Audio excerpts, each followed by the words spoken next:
let's look deeper into the voltage and the current. Now, like we said, in the layman's understanding, voltage sounds more like the force that is pushing out these electrons, causing them to move. If the force here is big, the electrons move out with a very high speed across the circuit. If the voltage is low, it means that it's going to move out with a low speed. We say that electricity is simply the flow of charge. So it means that it is just these charges, these charged particles that are flowing within this circuit. Now, these charged particles, how are we able to measure them? We are able to measure them using an ammeter. An ammeter is just a device that measures the amount of current that is flowing through a circuit like this one. Now, the current is denoted by letter I, and it is the rate of flow of charge. Now, it is denoted by letter I, capital I, and the SI unit for current is amperes. Now, the question is, what is an ampere? To be able to understand what an ampere is, we have to understand what current is.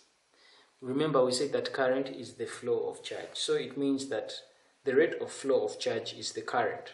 So charge is denoted by Q. So the rate of flow of charge is what we are calling current. How much charge is flowing per second, that is what we are calling current. And with the SI unit for current, the SI unit for charge is the coulomb, and the SI unit for time is second. So coulomb divided by second gives you coulomb per second. Now, coulomb per second collectively is given a name called ampere. So it means that if you're to be asked, or if you're to define what an ampere is simply the current flowing in a conductor when 1 coulomb of charge passes a point in 1 second. When this current is flowing from here to come up to that way, there is a certain force across these ends. Remember, this is a positive terminal. So when these electrons are coming out from this point, they are attracted by this positive to come this way.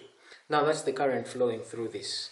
But now, when this current is flowing, it is coming from a cell or from a battery. Now, across the ends of this battery, we have what we call the potential difference. And this potential difference is definitely measured in volts. Now, this potential difference, or what you're calling the voltage, is what is going to determine the speed with which this current accelerates.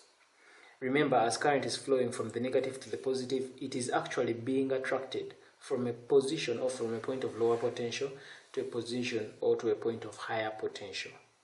That is why we call it potential difference. The difference between this potential and that potential is what we're calling the potential difference. So if the potential difference across these terminals is very high, it means that these electrons will be accelerated here faster. If the acceleration across here if the potential difference across these terminals is low, it means that the speed or the acceleration with which these electrons will flow will also be low. And so because the speed is low, it's going to constitute low current. And if the potential difference is high, it means that the current flowing will also be high. Now, this potential difference, or the driving force we are talking about, is what we are calling actually voltage across the cell or across the battery. In science, we know that if this is a pen and it is moved, it is right there. If I'm to push this pen from this point and I push it to the right there, I will have done work. I have done work because I am exerting a certain force on this pen to move from this point to that point. So now, because I've been able to move this pen from here to move to that point, I have actually done work on this. So because I have done work, I can get my work by calculating the force I have exerted times the distance this thing has moved. So looking at it from that angle of work, if you're to look at these electrons that are moving, the electrons will move from this point and they will travel up to this side of the circuit. In this process of moving, because they are being moved from one point to another, they are actually doing work. So by definition, we shall say that that work that is being done by these electrons as they are moving through this circuit is what we are calling voltage.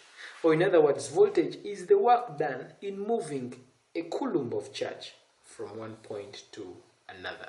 Voltage is the work done in moving a coulomb of charge from one point to another, and by mathematically voltage is represented by V is equal to work done, which is W, divide that by Q. Q represents the charge, the coulomb.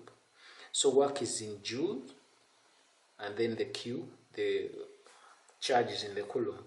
So 1 joule per coulomb is given another name, and that name is what we are calling the volt.